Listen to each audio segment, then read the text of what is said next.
Operator. बेटा, इस line में मेरी रजवाड़ी तब से चली आ रही है जब तुम्हारा बाप डीजे के बजाय बारात में पिपीहिरी बजाता था, क्योंकि बेटा बाप बाप होता है, बेटा बेटा होता है।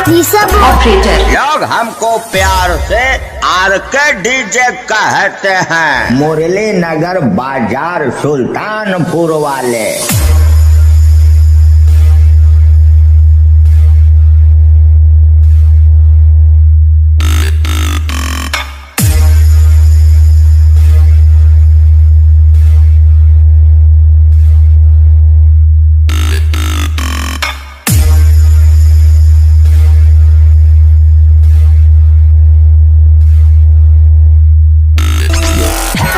ऑपरेटर। गंदी नाली के कीड़े और गली गली पत्तल चाटने वाले कुत्तों की क्या औकात जो मुझसे घमासान कर सके। तुम वही ब्रांडेड कुत्ते हो जो दरवाजे दरवाजे पर रोटी का टुकड़ा खाता है।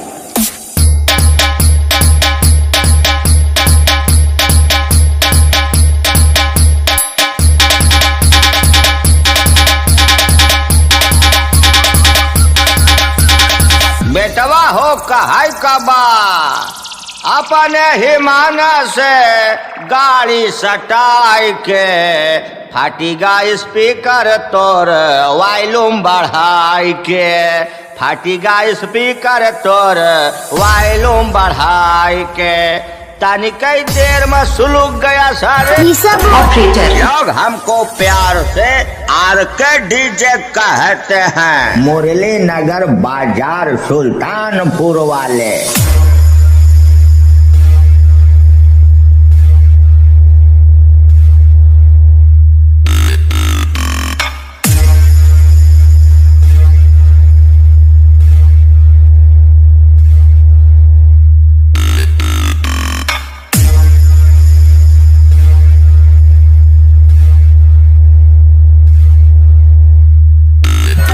ऑपरेटर।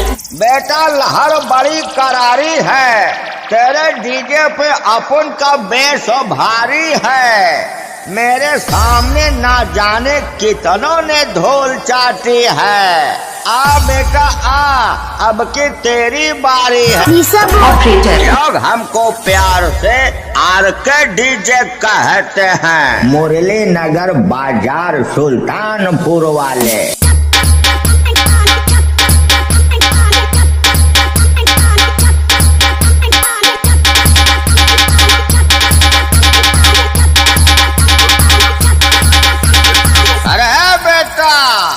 सुना है तेरे जैसे मच्छरों को मच्छरदानी से नहीं ऑल आउट से भगाया जाता है। बेटवा तू हमारे सामने मच्छर है मच्छर, और हमारे कंपटीशन में तुम्हारे जैसे मच्छरों के लिए कछुआ जलाया जाता है।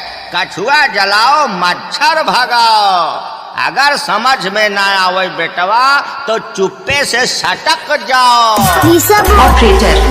ससुरा हम हैं आर के डीजे। लोग हमको प्यार से आर के डीजे कहते हैं। मुरली नगर बाजार सुल्तानपुर वाले।